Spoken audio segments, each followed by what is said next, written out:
Sir मैं और मेरे हस्बैंड, ये बेसमेंट और ये ग्राउंड फ्लोर मेरी प्रॉपर्टी है, हम लोग के मेरे नाम है और हमारी प्रॉपर्टी है। क्या हम अपनी प्रॉपर्टी पे खड़े नहीं हो सकते? हम बस उस दिन मेरे हस्बैंड किसी काम से आए थे घर, हम लोग बाहर खड़े हुए थे, सिर्फ अपने बेसमेंट के गेट पे सिर्फ खड़े हुए थे हम लोग। इतनी देर में एक लड़का आया, शुभम यादव, उसने मेरे हस्बैंड को पकड़ लिया। मैं अपने हस्बैंड को बचाने लगी तो इतनी देर में पिंटू यादव नाम का बंदा आया, थार लेकर। उसने इतनी तेज थार रोकी कि बस मेरे हस्बैंड मरते मरते बचे उस दिन। उसने बाहर हमारी पूरी दीवार भी तोड़ दी है, आप लोग जाके देख भी सकते हैं।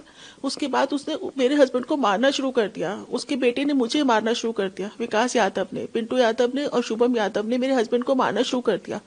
मेरे हस्बैंड को इससे पहले कि बचाते उन्होंने वहाँ जमीन पे गिरा दिया पेड़ के पास, और मुझे भी बहुत दूर धक्का देके मारा। मेरी छाती पे भी हाथ रखा उन्होंने, मेरे पेट पे लात मारी, मेरे बाल नोचे गए। इस तरह से एक मुझे इतना बेइज्जत किया गया। मैंने जब पीछे पलट के देखा तो मेरे हस्बैंड को वो घसीट के बेसमेंट में लेके जा रहे थे, और वो पिंटू बोल रहा था कि इसके हाथ पैर तोड़ेंगे, इसको रॉड से मारेंगे, इसे नीचे लेके जाओ, कोई कुछ नहीं कर सकता, और कोई मैं किसी को भी जेल नहीं होने दूंगा, कुछ नहीं होगा, कोई मैं हमारा कुछ नहीं बिगाड़ सकता। मैं इसलिए मैं पुलिस स्टेशन मदद के लिए भागी।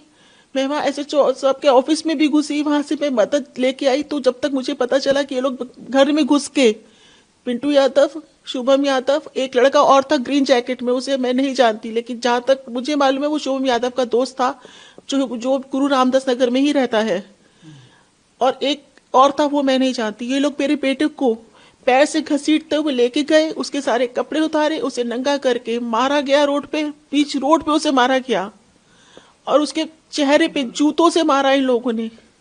वो लड़का हाथ जोड़ता रहा। वो बाहर खड़ा था, अपने बाप को बचाने के लिए गया था। वो जब इसे पकड़ने लगे वो भाग के अंदर आया, अंदर से घर से घसीट के लेके गए। बस वो है कि मेरी बहू बच गई, उसको भी घसीट रहे थे, लेकिन वो कहते हम सबके कपड़े उतार के सबको मारेंगे, हमारा कोई कुछ नहीं कर सकता। प्रशासन क्या होता है? कुछ नहीं, पैसों से खरीदा जाता है प्रशासन। 10 दिन बाद आपके घर में शादी होनी थी? हाँ जी। किसकी शादी होनी थी? मेरे बेटे की, जिसको मारा है। नंगा करके जिसको मारा? हाँ जी। तो अभी पुलिस ने कोई कार्रवाई की? सर एक बात बताइए कि मीडिया में सारी बातें बोल रही हूँ, आप उस लड़के के दिल से पूछे कि उसकी 10 दिन शादी, जब ये सब बातें बाहर आएंगी तो क्या होगा उसका? आप उसका मेडिकल ट्रॉमा समझ सकते हैं। ऐसा नहीं है कि सिर्फ औरतों का रेप होता है, आदमियों का भी होता है, जो मेरे बेटे का हुआ है। क्या ये किसी रेप से कम है? मैं यही पूछना चाहती हूँ, क्या किसी रेप से कम है ये जो 15 लोगों ने किया है उसके साथ? मैं 2 जनवरी को दोपहर को 3-3:30 बजे के आसपास में बाहर खड़ा हुआ था, तो वहाँ से उसका नौकर आया, शुभम यादव, उसने मेरे को धक्का दिया, और फिर किसका नौकर? वो पिंटू यादव का नौकर था वो।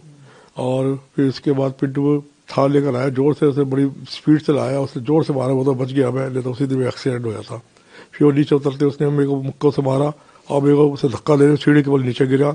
और फिर उन्होंने ये आपका ये पिंटू यादव और उसका नौकर शुभम यादव और एक आदमी और उसका नाम नहीं जानता, उन्होंने मेरे को नंगा करके रॉड से मारा, जूतों से मारा, मुक्कों से मारा मेरे को।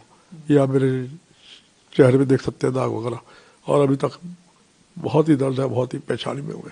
मारा क्यों सर? क्या विवाद क्या था? मेरे को ये नहीं समझ में आया, मैं तो चुपचाप बाहर खड़ा हुआ था, इन्होंने आते ही मेरे को धक्का दिया और नीचे गिरा दिया मेरे को। आप कैसे जानते हैं इन लोगों को?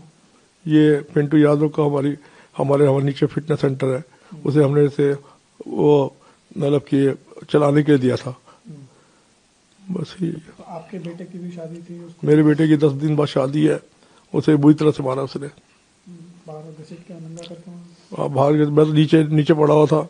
जब मैं बाहर आया, जब मेरे को पुलिस वाले कपड़े पहना के ऊपर लाए, जब मैं देखा तो उसे वो सड़क पे पड़ा हुआ था। अभी कहाँ है आपका बच्चे? मेरे दोनों लड़के और बहू घर छोड़ के चले गए हैं, उन्होंने अपना मोबाइल भी स्विच ऑफ कर दिया है, और कहाँ पे हमें नहीं पता उन्होंने। पुलिस ने क्या कार्रवाई की है? पुलिस ने तो पिंटू यादव को पकड़ा है बस अभी, और बाकी जो है वो सारे फरार है। आपकी क्या मांग है? मैं चाहता हूँ कि इन सबको पकड़ा जाए, उनको कड़ी से कड़ी सजा दी जाए।